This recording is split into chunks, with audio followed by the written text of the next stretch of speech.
Good afternoon, good evening, maybe, possibly good morning. It's very nice to have you here with me. I hope that you have had a very good week. Happy Friday. And let's get going. So we've got a busy hour. We're going to be focusing today on, let me get my slides up for you. 1 second. Okay. Going to be focusing on some writing. Very important. Let's have a look, see here. My mouse is not having a good day, so here we go. All right, so we're going to be looking at writing introductions. Really, really important. First impressions and all that. Good evening, Maria. Nice to have you here with me. Very nice to see you. Well, it's kind of see you. I'm a bit obsessed with introductions, as my students would tell you. They're really, really important, and it's so important that you get them right. And it's actually quite straightforward. It's a formula, okay? It's very straightforward to create a really, really good impression straight away. So I've titled this, Creating the Best First Impression and Getting Your Writing Off to an Impressive Start. So we're going to be focusing on part 2. We're going to be focusing on the essay.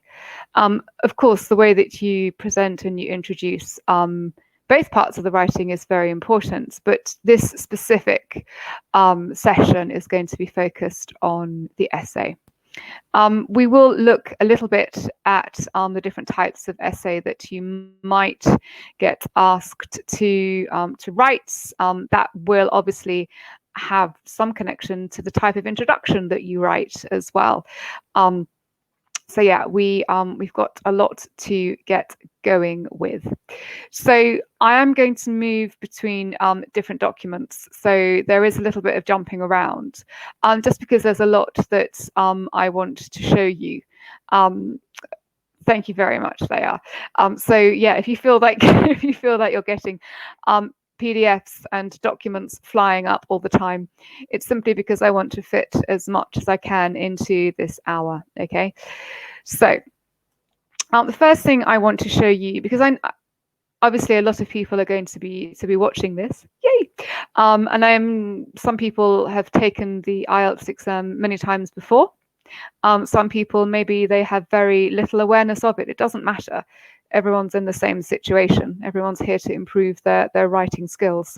So the first thing that I'd always say to students is my main purpose is to, from Myanmar, how exciting, great stuff. The first thing that I want you to do is to start thinking like an examiner, okay? Some of the exam, so the listening and the reading, completely objective. It's marked by a machine, it's marked by a computer, okay? So you don't really have to think about an audience, who you're targeting, who you're trying to impress. You either get it right or you get it wrong. But the speaking and the writing are different. They're subjective. You are having to fulfill specific requirements that appeal to humans. And that's actually slightly more complex, I think. So we need to think, first of all, what examiners want to see and what they don't want to see as well, because that's very important. So let's have a look, first of all, at something which looks very official, because it is very official. We are going to look at, 1 second. Going to look at this lovely document. Oh, yes. Something you should become really, really familiar with is this. See, I told you we're going to be jumping around. Okay, so I'm actually going to take you to the big screen here because I want you to see this. So, okay. These are the writing band descriptors. Okay, I'm going to make it as big as I can so you can see it very clearly. Okay, you can get these. These are freely available, and I really recommend that you spend a lot of time studying these. because it tells you very clearly what you are expected to show in your writing. When the examiners give you your marks, they basically have to find evidence or proof that you are worthy of the mark that they are going to give you. Okay, I look 6 upwards because generally that is what students are most interested in getting. So if you've been in sessions with me before, we're going to go through this again. Revision is a very important part of learning. The way it's divided is task achievement. This is for task 2. Coherence and cohesion, lexical resource, and grammatical range and accuracy. Now, if we start over on the right here, grammatical range and accuracy, that's not really unexpected in an academic writing test, is it? So you have to show, you do have to show that you do have a wide range of grammar, and also that you are accurate when you're using it too. So no big surprises here. Perhaps what is something of a surprise is if we look at band 9, let's be super ambitious, shall we? It is Friday. You are expected to make some mistakes. Not to be pessimistic about it, but even at band 9, which is an incredibly high level of proficiency, it's still expected that some errors will occur. But look at this word here, minor. So the mistakes that you're going to make are pretty much the mistakes that that native English speakers would make as well. So, you know, let's be realistic. You're doing an exam in a language which is not your first language. But the most important thing is there aren't a lot of them, and they don't really affect the reader's understanding of your writing. We go down to band 8. Again, you can see makes only very occasional errors or inappropriacies. And this is important as well. Whilst there are some mistakes, very occasional errors, most of your sentences are free from mistakes as well. So if you're looking to get a band 8, this is something that you need to be mindful of, is that, of course, you're going to make little slips, little errors, but most of your sentences should be not featuring any problems. Let's go down to band 7, just because I want to show you this as well. It's a band lower than 8, so the band 7 produces frequent error-free sentences. Now, to be honest with you, there's not much difference between saying frequent error-free sentences and the majority of sentences are error-free. But obviously, this is a bit of a numbers game. So it means that you make less mistakes with your grammar, and then you get a band 8. But also as well, it's very, very important that you're using a wide range of structures. So that's the challenge there, is to use and demonstrate a knowledge of complex grammar, but to be very accurate whilst doing so. Lexical resource. Lexical resource is another word for vocabulary. You can see here, again, not much surprising. Quite similar to the grammatical range, is kind of what they're looking for, is that you have a very broad range of vocabulary, that you're happy using it, and that you're using it with very few mistakes. So these 2 here, task achievement, my artistry here, and let's go for a different color. Let's go for red. And whoa, yeah, okay. These are the 2 that are perhaps slightly more unknown quantities. I mean, task achievement is basically, it's quite straightforward actually. It's, have you read the task? Have you understood it? Have you answered everything that you were supposed to? This is very important as well. Presents a well-developed response to the question with relevant, extended, and supported ideas. So it's basically, have you done what you've been asked to do and more? Have you made a detailed, full, and expansive response, which I'm sure that you will. Coherence and cohesion. Well, you are marked on this for the speaking as well. It's very important. Organization and structure. It's interesting because this is 25% of your mark. So as I said before, not really much of a surprise that your grammar is going to be 25% of your mark. But actually the way that you organize, sequence, structure, and scaffold your ideas. Sometimes students don't expect that to be worth an equal amount as your vocabulary and an equal amount as your grammar, but it is. And it's very, very important in academic writing too, for when you pass the IELTS and when you're studying at an English-speaking institution. So I'm focusing on 8 because, you know, go big. Sequences information and ideas logically. Manages all aspects of cohesion well, and uses paragraphing sufficiently and appropriately. We will come back to this, but I want to keep you to keep this in mind. These 2 things here. Well-developed response, relevant, extended, and supported ideas. And the sequencing, the managing the cohesion and the structure as well. It's really so very, very important. Okay. Oh, hello. What a lovely name. Hello, Viju. And hello, Chitan. Lovely to have you with me. Very nice to have you here. Good stuff. Okay, so the examiner is your audience. I kind of say to students when we're teaching the speaking, it's kind of like a job interview. It's the same thing. The first thing that you say, your body language, your eye contact, the first impression is just so important, isn't it? So we need to make sure that we are creating a very, very positive impression on the examiner right from the start in the speaking and in the writing. Now, obviously, I don't want you to think that I'm just justifying my opinion. I know for a fact how important introductions are, but I really want to reinforce the fact that examiners really find them incredibly important as well. Now, I'm going to show you something which is actually, it's really useful. One second. Okay, if you go to, if you go to really, really good website for you to be referencing all the time is IELTS.org.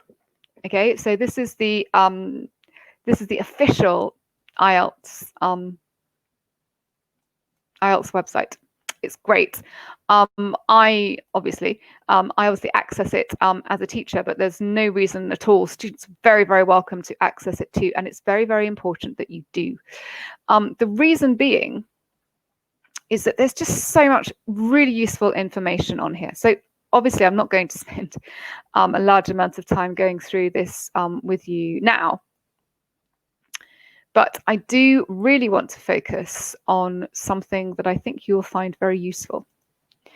Okay, so these are sample answers. Okay, these are sample answers to, I'm just going to scroll up, to part 1 and part 2.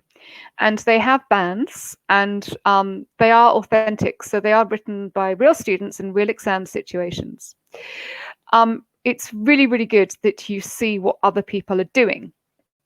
2 reasons being, you can see what they're doing well and you can mimic that. You can get lots of tips and you can get lots of hints, and you can see why they're getting the good marks that they are. But also it's very good to see how the examiners criticize their writings too. So this student here, this is a part 2 writing, just to show you how it's organized here. All right, so you've got introduction here, paragraphs here. 6.5, which is is a very good score. Straight away, there is a problem with the introduction. It's basically been copied from the rubric. The rubric basically is another word for the question. So this is the first thing that the examiner has actually commented on. They're not very impressed because the student has just basically taken the question, lifted the wording and put it into an introduction. That's not an introduction. That's taking the wording of the question and lifting it and putting it into the start of your essay. Okay, so yeah, first thing they say, introductions mainly copy from the rubric. That's not going to impress an examiner, trust me. Okay, moving on.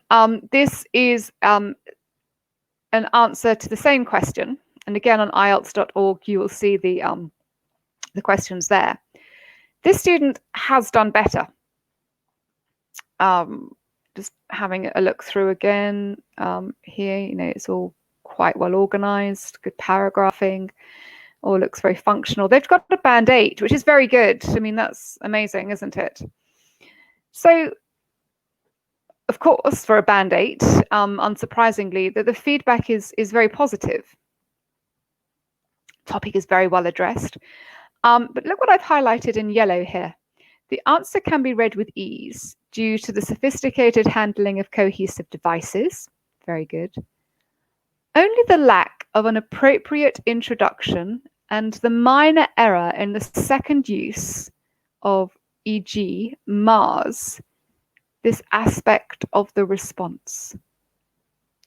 So even though this student has got a level 8, the examiner is still not very happy because they haven't sufficiently introduced it. And people don't. It's really interesting. Well, I find it very interesting. What I find really Cheaton, if you go to this website, sorry.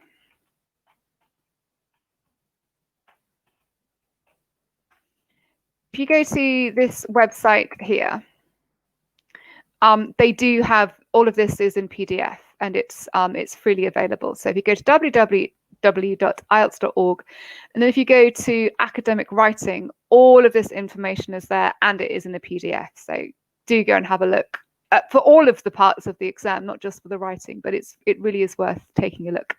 Go and have a spot. So even though the answer here is very good, they're still going back to the introduction not being sufficient. People often think it's a waste of time. They think that an introduction is of no value. They think that examiners don't read it, which is bizarre because of course they do. It's actually one of the most important parts of your writing, and it can affect so many different parts of your mark as well. It will affect the way that you're marked for your task response and for your coherence, and it will also be reflected in your grammar and your vocabulary mark as well. Because if you don't know how a student has started an essay, if you can't see how they planned what they're going to write, you can't say whether they've linked everything together, because no problem, Cheaton, because you can't see if you've linked everything together. You don't know if it's a coherent essay unless you've actually seen the introduction, read the main part of the essay, and looked at the conclusion as well, because they all have to be interlinked. So let's start by being a little bit negative. Now, I don't want you to think that the IELTS is a competition, but it kind of is, really. You've got to be better than everyone else, basically, that's taking the exam. I know that's a rather odd way of looking at it, but they are kind of your competitors because you are being assessed on your own skills, but also examiners are human. They are going to compare your writing with the other writings that they have read that day and that they've read before. And you need to make sure that you are appealing to that as well. You need to make sure that you are improving on other people's submissions and that you're exceeding what they're doing. Okay, so it's a bit strange, but we're going to start, first of all, I promise you, this is the last flip around. We're going to start by looking at things that people often don't do well with in introductions, okay? All right. So these are common problems with introductions. Okay, it sounds a bit negative, but it'll have a happy ending. It'll be all right. So let's have a look. Now I'm going to make this big so it's nice and clear for you. Okay, so the first thing, I'm going to leave that there so I can watch the chat box as well. Okay. A very, very common mistake that people make, first off, is talking really generally about the topic, okay? This is really annoying when you're marking, okay? The questions are really exact, Yeah, and part of the challenge with the writing is finding out if students have read and understood the question. You know, actually getting to see if students have understood the task is actually a big part of the test. In a way, it's kind of, you know, it's a bit of an extra reading practice, reading skills assessments, like in the listening. You know, in the listening, you have to do a lot of reading, and it's exactly the same for the writing. So what students often do is this really like random thing. They start off essays with nowadays or in modern life.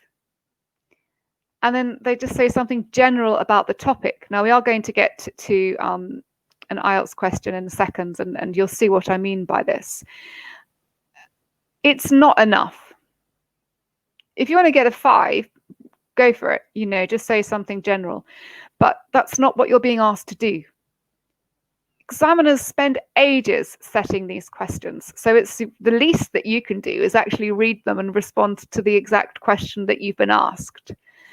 You won't be getting a very good mark for your task response unless you do that. So straight away, you need to show the examiner that you know what you are doing. You know that you haven't been asked to talk about something vague about the environment or about education. Show them that you have read and understood the question, and you understand what's expected of you in the writing part 2.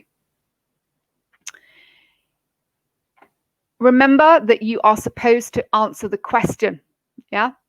Not just write generally about the topic. Otherwise, the question would just be environment question mark.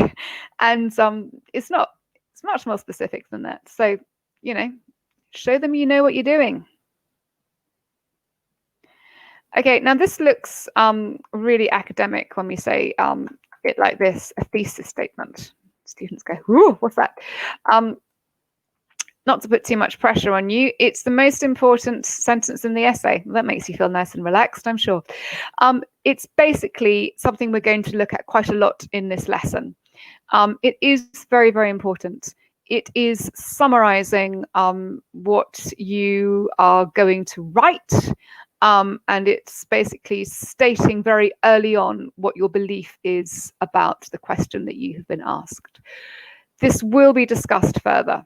Okay, and its importance as well as how to write one, we will be focusing on in this session. Okay, thesis statements. I wish there was a less intimidating sounding title for it, but there isn't, I'm afraid. Yeah, it's only 4 syllables. It looks quite off-putting, but really they're very, very important. So yeah, we will be looking at those. Now, writing is a bit of a confidence game, really. Got to show an examiner that you've thought about what you're going to write. And you've also got to show them that their life is not going to be difficult whilst they are marking your writing. Okay? Organization is key. Now, if I say to you, do you plan your writing? Absolutely, yeah, I plan it. But you really have to, okay? Honestly, it is so obvious when students haven't planned their writing. It's amazing. You need to do this, yeah. You need to plan your writing. You have quite a lot of time, really. You have 40 minutes to write 250, 300 words. And it is absolutely not a waste of time. It's very much a good use of your time to sit, think, plan, analyze the question, make sure you're answering the question and thinking about how you're going to answer it. We will have another session about planning in the future, and that's not really what we're going to talk about today so much. But please remember as well, yes, the content of what you're writing is going to be marked, but this is a language exam. So you also have to spend some time thinking about how you're going to communicate what you want to say, what you're going to do to show your language capabilities, because the examiners don't really care what your opinion is, but they care how you write it. So yeah, make sure that you don't forget to think about how you are going to impress them. So, third mistake we're only looking at 3 today, is not outlining what you're going to do. We will look at an example in a second of a successful way of outlining what you're going to do, but this is a real issue. If you don't include a sentence outlining what your essay will say, I mean, the examiner doesn't know what to think. They're thinking, have they read the question? Do they understand the question? And they're thinking, oh, what are they going to write about? I don't know if they've read it, understood it. They haven't said what they're going to write. I'm going to read 250 words. What's it going to be? Nobody's said, they haven't said anything here. So we don't want examiners asking lots of questions, because if you're questioning, then you begin to think negatively about what you're writing, you're reading, and what you're writing as well. So don't leave them asking questions. Tell them, help them, be on their side. Tell them what you are going to do. It's really important. And it just doesn't take very much time, and it doesn't take very many words, but it's a very, very good habit to get into. Okay. I also think as well, I mean, this is something that's not really included. This is more of a sort of a technical session, if you like. But if you've written a really good introduction that's clear, it puts you in a much better position for the rest of the writing. It's like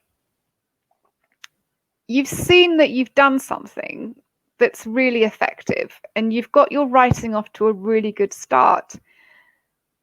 And if you've got your writing off to a really good start, then you're much more likely to carry that through for the rest of the essay. It just puts you in such a positive frame of mind about what you're going to do. You're kind of thinking, oh, okay, written that. That's a good introduction. The examiner's going to be impressed. Okay, now I'm going to get on and I'm going to write it. So, it does, honestly, it's all linked. Getting off to a good start in the morning means you have a more successful day. It's the same with the writing. So yeah, make sure that you're thinking all the time about how you can keep your confidence going, and how you can keep the examiner having confidence in you as well. Okay, so this is a sample question. Very typical IELTS question here. A lot of detail as well. There's a good deal of evidence that increasing car use is contributing to global warming and having other undesirable effects on people's health and well-being. Okay.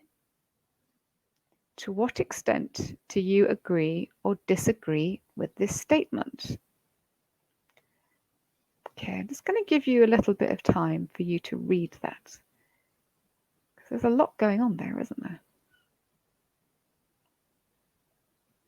Okay.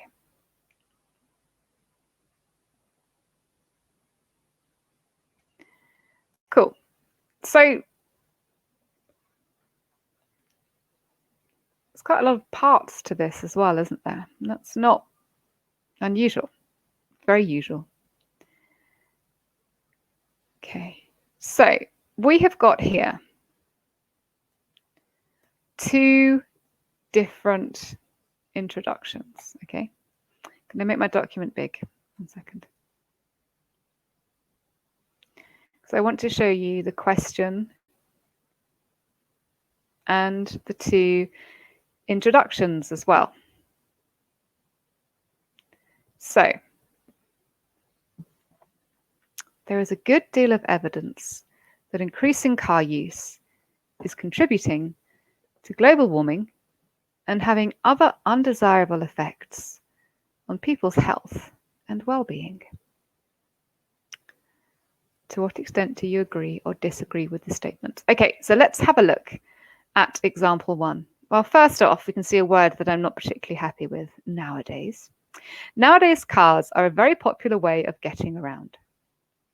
Day by day, many more people drive cars around, but others feel that they cause global warming. Global warming is one of the most serious issues in modern life. They also affect people's health and well-being, which is also a serious issue. Okay. And now we have got example introduction 2.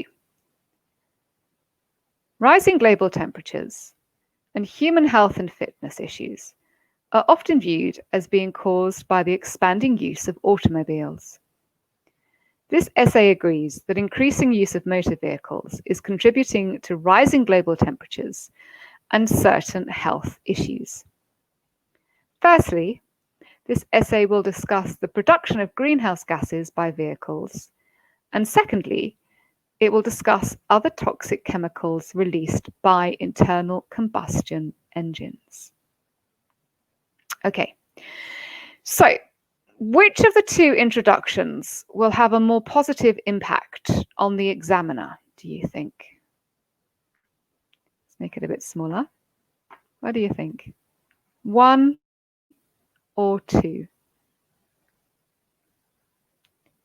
Which of the two do you think will have a more positive effect on the examiner, 1 or 2? You don't have to write anything, just have a think.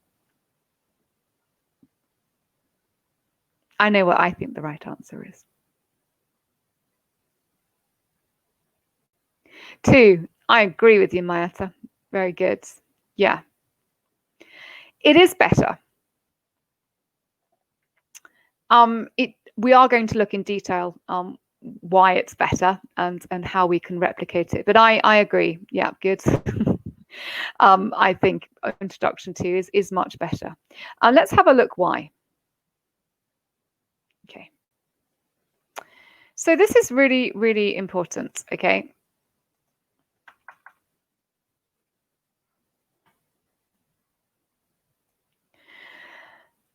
An essay should have, introduction should have 3 sentences. That's not too much of a stretch, is it? They don't have to be really long. Of course, they shouldn't be really short, but they should do these 3 things. These 3 sentences should be, number 1, paraphrasing the question. Number 2, a thesis statement, which we'll talk about in a moment. And number 3, an outline statement as well. Okay, so these are the things that need to be included. So let's have a look at the first one, really very important. Do you remember before when we were looking at the examiner's comments, they criticized the student who got a 6.5 because they said that basically they hadn't changed anything. They just copied essentially the question. And, you know, that I stand by what I said, you know, that isn't good enough. You can't just do that. It's just not sufficient. Well, you can, but you just won't get a very good mark. So really not recommended. Paraphrasing basically means stating the question again, but using your own words to do it. It's very important that there's this magic word. We say it all the time. Synonyms. This is very important. We do this by using synonyms. Now you can also what we call flip the order of the sentences. For me, this is synonyms absolutely important. You must do this. Moving the order of the sentences around, it's up to you. I just tell you because it is an option. It doesn't really make that much difference, but synonyms, absolutely 100% what you should be thinking about. So looking back at the question, there is a good deal of evidence that increasing car use is contributing to global warming and having other undesirable effects on people's health and well-being. How the student has written it here is very good. They've paraphrased it like this.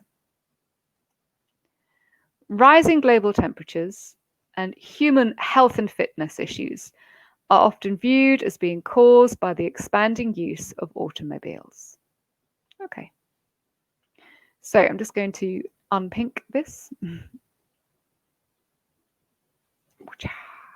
Great. So, increasing here.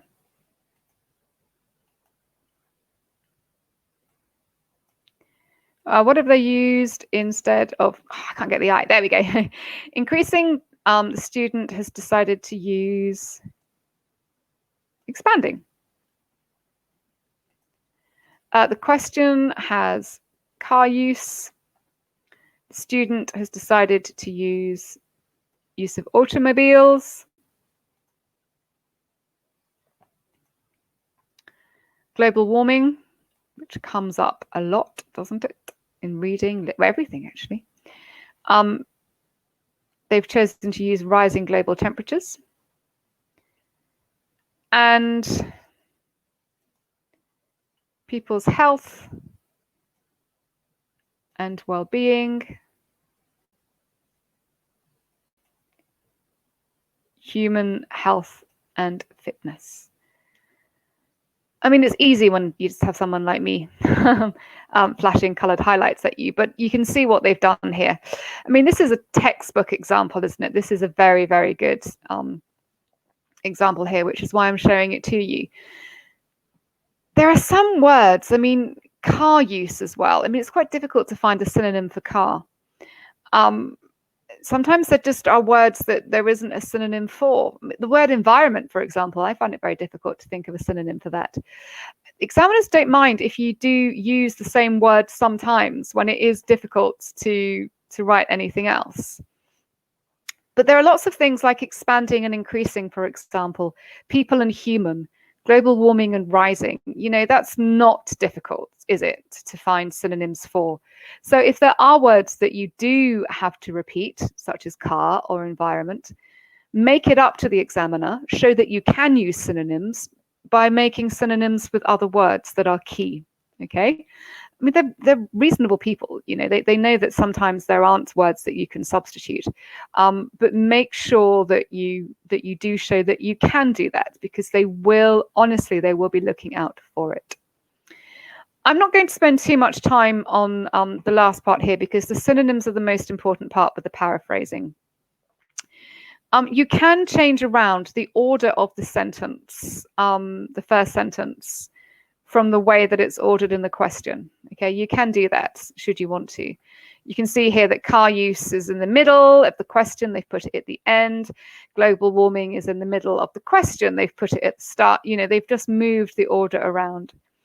You don't have to do that. If you want to, you can. If it's too confusing for you, then don't, because it might be too confusing for the examiner.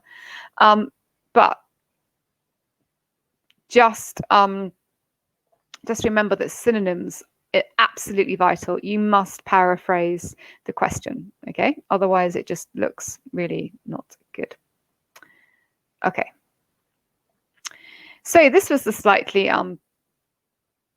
academic sounding second sentence, what we call a thesis statement, okay?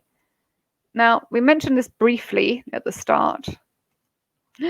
This is the most important sentence in your essay. I think it is, actually.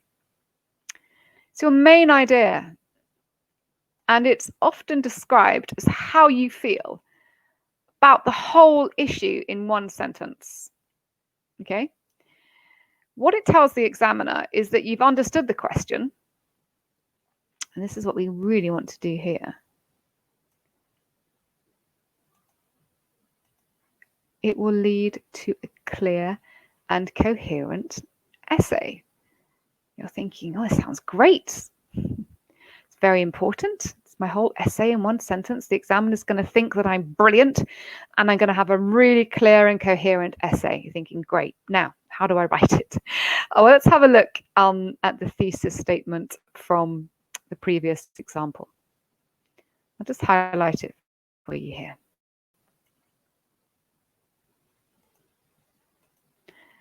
So, this essay agrees that increasing use of motor vehicles is contributing to rising global temperatures and certain health issues.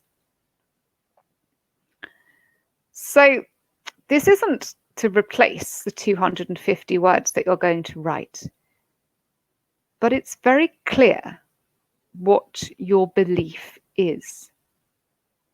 This essay agrees that increasing use of motor vehicles is contributing to rising global temperatures and certain health issues.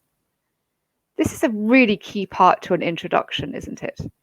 Because this is telling you what the essay is going to be about.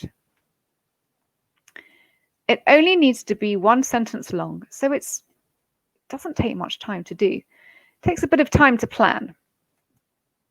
And what you should do is focus on what we call the micro keywords and not the topic in general. So this is where you need to read really, really carefully. Very specific information needs to be taken from the question. Okay, so SA agrees increasing use of motor vehicles is contributing to rising global temperatures and certain health issues. So they've looked here at cars and the issues with global warming and the health issues. This was what we mean by micro keywords. They haven't just talked about cars and the environment. They've actually gone in a sentence and they've kind of said, okay, I'm going to talk about each part of the question. And it's really important that you do that because overgeneralizing is not going to help you. I mean, it's quite straightforward in a way because this was a do you agree or disagree? I mean, to what extent do you agree or disagree? So with opinion essays like this, you can start your thesis statement with whatever's relevant to you. You can either say, this essay agrees that, or you can say, this essay disagrees that. It completely depends on what your point of view is. So if you have an essay which is asking you about a cause and solution, it doesn't come up so much, but it's something that you could be asked. Then your thesis statements will start with this, and then you will end it with whatever the question has requested you do. The main cause of this issue is, etc., etc. The principal advantage or the main disadvantage, this is if you're asked about the advantages and disadvantages of something, obviously. And this is one that does come up a lot, a discussion essay, or 2 points of view. And here, what you need to do is state both points of view clearly. Clarity is really so important here, isn't it? Okay, so state them both clearly. So let's have a look at another example. I'll move it down so we can look a bit more clearly at it. So, some aspects of celebrity culture have had a bad influence on young people. To what extent do you agree or disagree with the statement? So, I think it's very important that your introduction is not overly complicated. I get confused quite a lot when I read students' introductions, and that's not to do with my language ability. It's just to do with the fact that they've made it really complicated and it's confusing, and it just doesn't make me feel very happy. So we need to make it, the structure throughout the essay actually needs to be straightforward. Your language and your grammar, and the vocabulary, that can be complex, and it's, it should be. But the way that you scaffold and structure it should be straightforward. So what we could do here is 2 things. First of all, we could agree that yes, some aspects of celebrity culture have had a bad influence on young people. Or conversely, we could say we disagree that some aspects of celebrity culture have had a bad influence on young people. It's what you want to say. So if the essay will argue that celebrity culture does have a bad influence, the thesis statement will look something like this. This essay agrees that some famous people's lifestyles have a detrimental effect on the youth of today. Let's take that out. Okay. So we know that the essay is going to agree. We can see that the person has understood about celebrity culture. They haven't used celebrity culture. They've used some famous people's lifestyles. Very good. And they haven't said a bad influence. They've used a really interesting piece of language here. Have a detrimental effect. Brilliant. And again, they haven't used young people. They've put on the youth of today. Great. It's very clear what the person feels. Now, I've put this at the bottom here. I would be really surprised if you weren't asked for your opinion in an IELTS writing, but thesis statements are very important, but only in questions that ask for your opinion. It genuinely would be very surprising if you were not asked for your opinion in the IELTS exam, okay? But if there's an essay which is an opinion essay, causes, solutions, advantages and disadvantages, and discussion, 2 points of view, then absolutely get a thesis statement in there. That together with this part here, an outline statement, is really, really important. Okay. So, as I said before, we have 3 things that we need to do in our introduction. Paraphrase, summarize your essay in a thesis statement, and this next one, the third one, it's so important, an outline statement. So you've paraphrased the question, you've told the examiner what you think in your thesis sentence, and now you're going to tell the examiner what you will discuss in the main body paragraphs. So basically, you'll outline what the examiner is going to read. You know, we are creatures of habit. We like to know what's coming next. So it's just, again, it's all to do with helping the examiner to help you. Yeah. So basically, you're saying how you are going to arrange your argument. It only needs to be one sentence, and it's a very, very straightforward sentence too. So the question is back to the one about cars and global warming and making people not very well.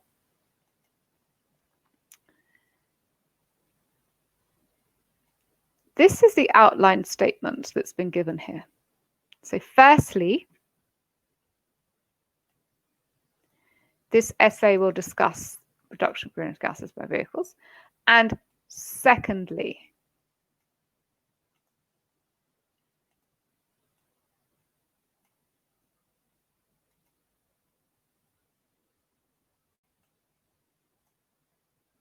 it will discuss.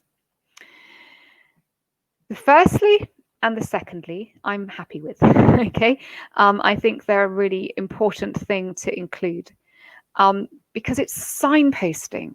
It's telling the examiner what is going to come next. You can memorize this. You know, you can use this yourself. So think, okay, for my third sentence of my introduction, I'm going to use firstly and secondly. Now, this essay will discuss. It will discuss. I think, personally, I would think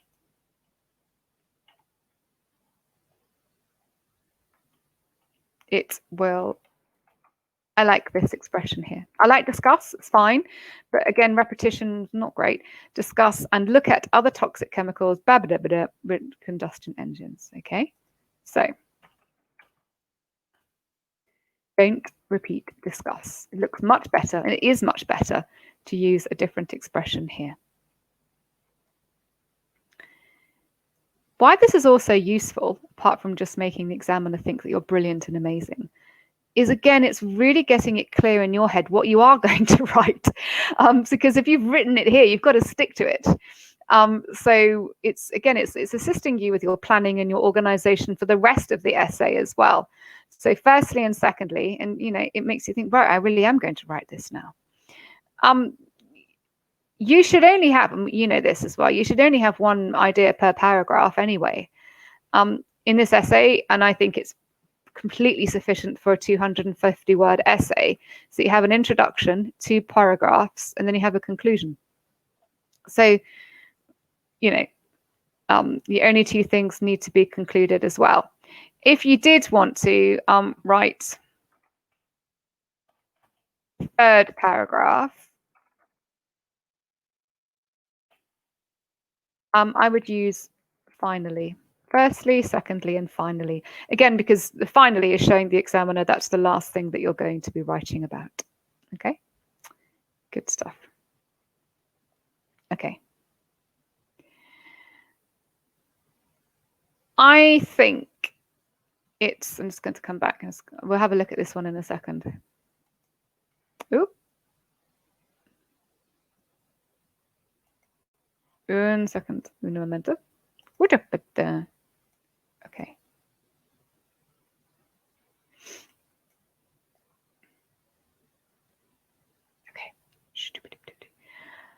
Honestly, I really feel that the introduction is pretty much the important, or the most important part of your essay. Of course, it's important what you write in the main paragraphs. And of course, it's important that you do write a good conclusion. But everything goes back to the introduction. You mark somebody's coherence by basically looking, first of all, to see if they've written something like this.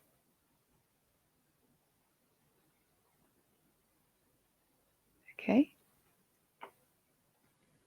If you have something like this, it makes it so much easier to give a good mark for coherence, because it provides an internal checklist for the essay. Thinking, right, so they're saying that they agree, and they're going to say greenhouse gases, and then it's going to talk about toxic chemicals. So you've laid out the three things that you are going to write about. An examiner will then look very quickly at the main body paragraphs, and they will check if you do that. Okay, they'll check and they're like, okay, so yeah, absolutely, the first paragraph does talk about production of greenhouse gases, and the second paragraph does indeed talk about the toxic chemicals. Great, so this is a clear and coherent essay.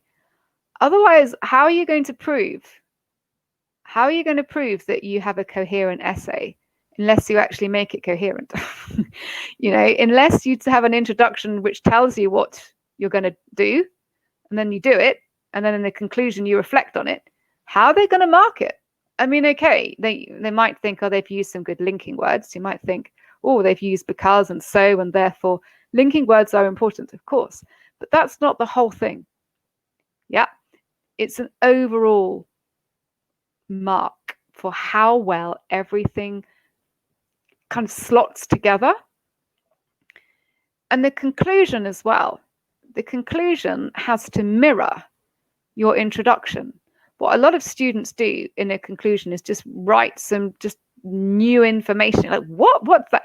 That makes it look like you haven't really thought about what you're going to write, that your planning is not very good, and that you don't know the conventions of writing academically in English, which is that we don't introduce a brand new idea in the conclusion.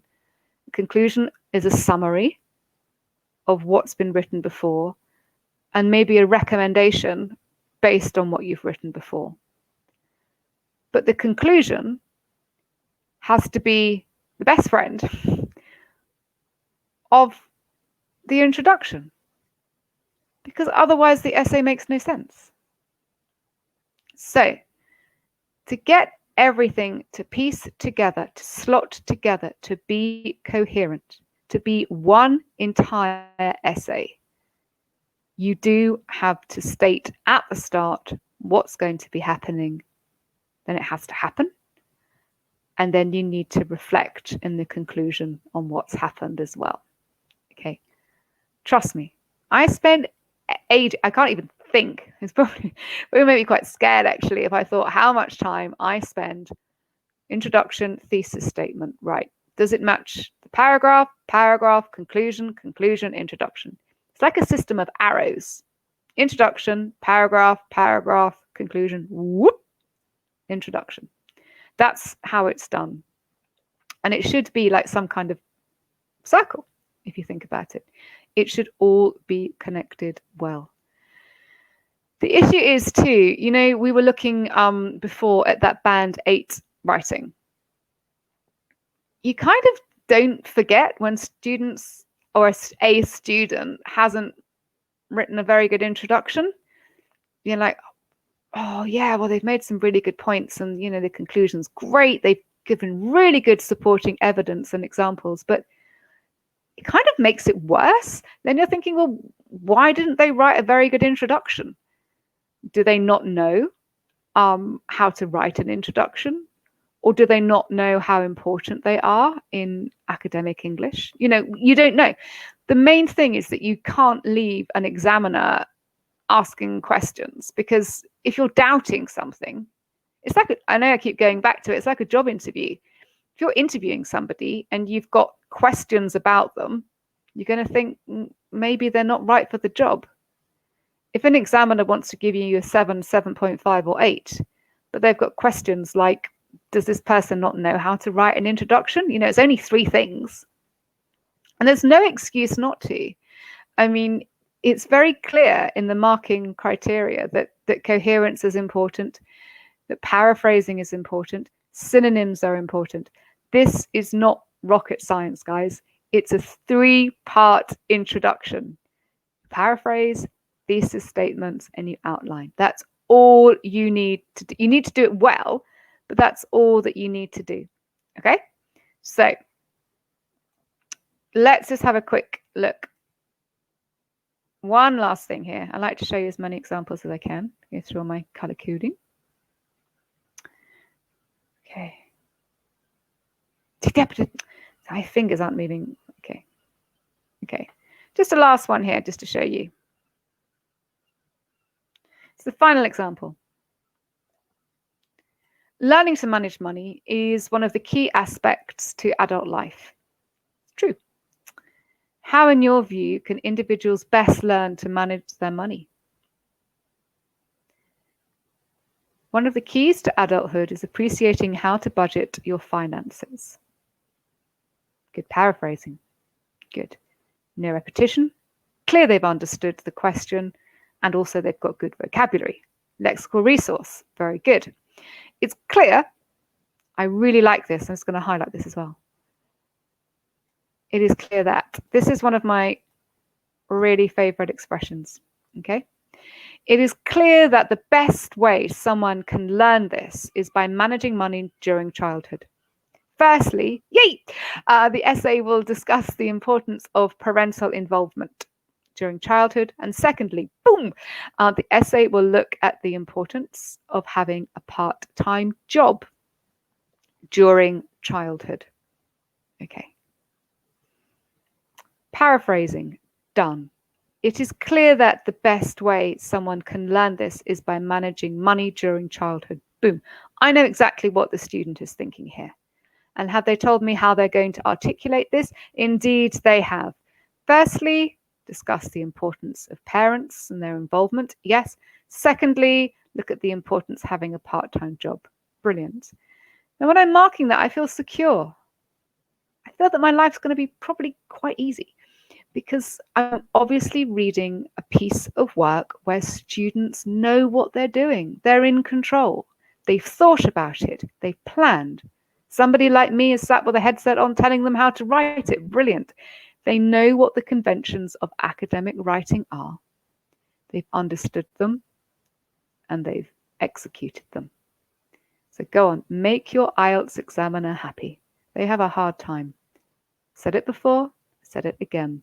You need to help them to help you. And I promise you, if you do that, it will get noticed and you will have a very, very positive effect and impact on your mark. Very good. Thank you very much for sharing your hour on a Friday evening with me. Very nice to see you all. Have a lovely weekend. See you the next time. Remember, 3 things: paraphrase, thesis statement, outline. Job's a good one. Bye.